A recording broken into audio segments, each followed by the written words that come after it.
From the outside looking in, I think that most people believe that I must have an insane level of discipline to be able to work for as much as I do for days, weeks, and sometimes even months at a time. And yeah, sometimes I do need discipline. Sometimes I am overwhelmed by the constant chaos and unpredictability that is inevitable when one pursues excellence in so many different areas. But only when I stray from the teachings of the philosophy that quite literally saved my life. That philosophy is Taoism, and when I live in accordance with its principles, which I do more and more with each passing year, life becomes effortless.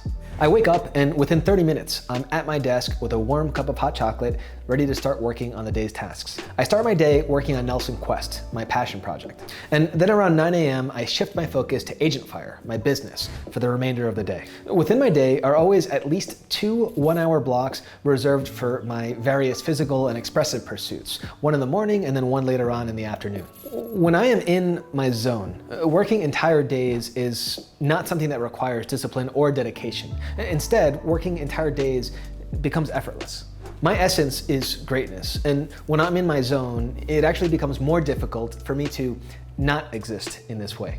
Now, I think we've all experienced being in the zone at some point in our lives, but until I discovered Taoism, it never occurred to me that it was possible to simply exist in this state. It's been about 8 years since I dedicated myself to a careful study of the Tao Te Ching, the sacred text of Taoism. Hidden within its teachings, I found the tools that I needed to combat the many mental afflictions that were wreaking havoc within my mind and preventing me from being able to express my essence.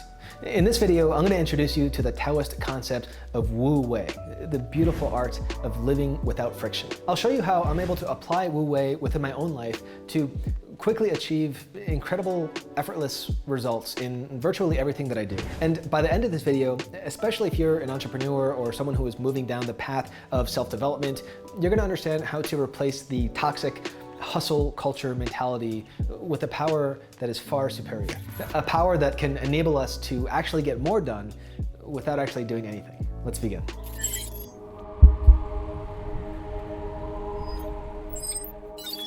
So growing up in New York, the hustle capital of the world, it was essentially hardwired into my DNA that if I wanted to get ahead, if I wanted to achieve success, that I needed to work harder and sleep less. That I needed to push myself as far as I could possibly go, past my limits, and when I couldn't go any further, to just drink some coffee or pop some amphetamines. In my late 20s, when I decided to start my own business and embark down the path of self-development, the hustle mentality was all that I'd ever known, and it nearly killed me. By the second year of my business, I had so much accumulated stress, anxiety, and fear that I couldn't even sit in a chair for more than a few minutes before it felt like my shoulders were on fire. I spent that entire second year working off of a mattress on the ground. My entire body hurt, and I could now drink a double shot espresso from Starbucks and still feel exhausted. What I'm describing is the inevitable endgame of hustle mentality: burnout.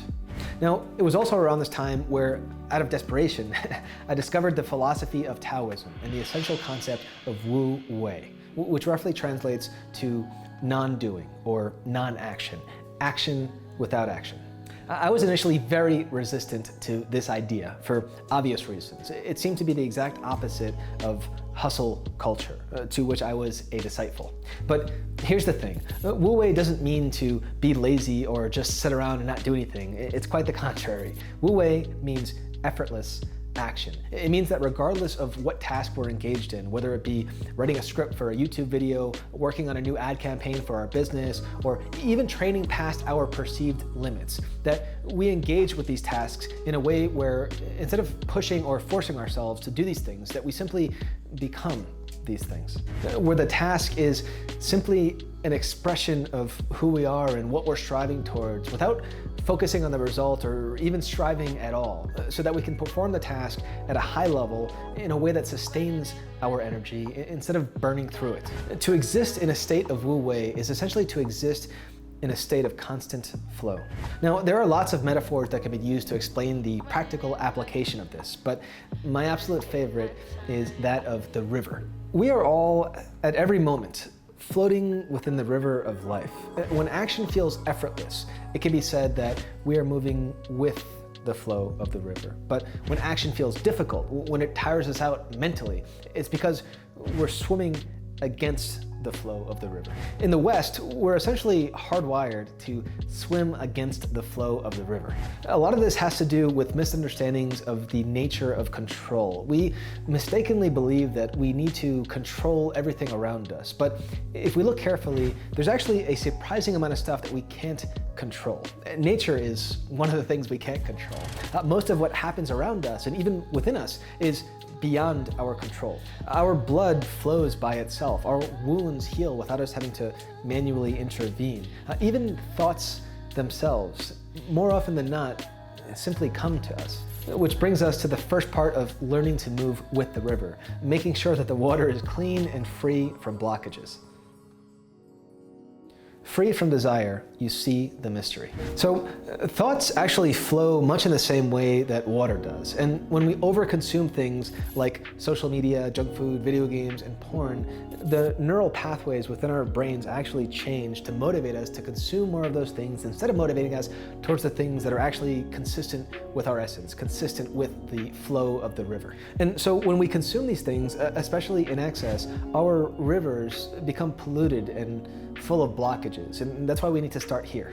When we limit or abstain the consumption of the things that pollute us, the river becomes more clear and moves more freely. This is why when we value health and avoid sugar, we find that the river moves us naturally towards healthy food and away from junk food. When we value strength and avoid activities that numb the mind, the river will move us naturally towards physical activity and away from laziness. And when we value success, security, and freedom, the river will move us naturally towards occupational pursuits. But there's still something we need to understand before this action can become effortless. The sage does not strive to be great, therefore he can accomplish the great. So within the act of striving, it's implicit that we are striving towards something, towards a result. Now, results exist either in the future or the past, and so when we focus on them, it means that we're leaving the present where we have control and entering a future or past where we have no control. A future or past where we encounter feelings like stress and anxiety. We worry about things that either have happened or may happen. What we can control is how we act in the present moment, and that is to say, whether or not we choose to move with the river or move against it. This is why you often hear successful people say things like, don't focus on the money, focus on creating value. Money is a result, and people who focus all of their energy on the result of money rarely have any. Instead, those who choose to do what they do, to do things with love, will always produce a better result than the person who forces themselves to do what they do because they see it as being necessary to achieve a certain result like a paycheck.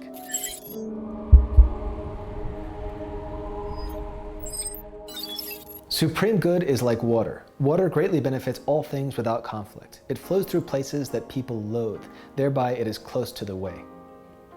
The final step to learn how to move with the river involves being as water is, which is to say, to be soft, to be yielding. Water does not stop when it encounters obstacles, it simply moves around them.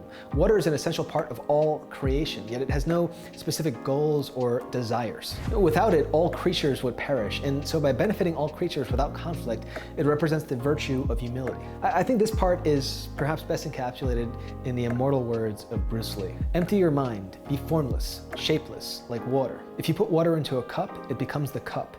You put water into a bottle, and it becomes the bottle. You put it into a teapot, and it becomes the teapot. Now water can flow or it can crash. Be water, my friend.